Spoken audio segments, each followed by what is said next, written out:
We now give you an introduction to OEE and these sets of videos. Overall equipment effectiveness is a very important key performance indicator in tracking plants and equipment and their operations and how they work in relation to everything else. We see here in the dashboard we track OEE, utilization, yield, and standard rate, break it down by individual machines, groups of machines with sliding scale, and we get lots of detail that we can work with effectively.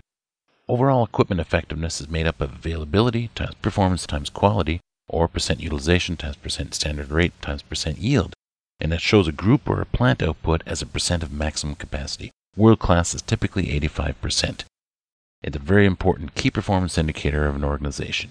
You'll see here by the dashboard we can drill down to an individual machine, in this case a FANUC 18, tracking particular product and work orders, 97% yield, 98% rate, and a 98% utilization to give us an overall 95% OEE on that individual machine.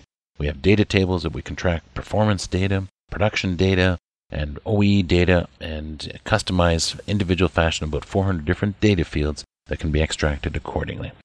With that, we also track the job queue in itself. We can track individual jobs that are out there, move jobs from one particular machine to another, track the individual work orders. You can see the work order detail back to the machines, same individual work order detail that's there.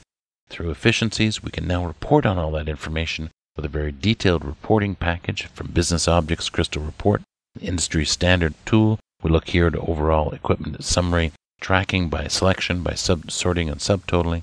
And here is the OEE summary report with a nice graphical representation, as well as the detail supporting that particular report for efficiencies, utilization, yield, and a standard rates.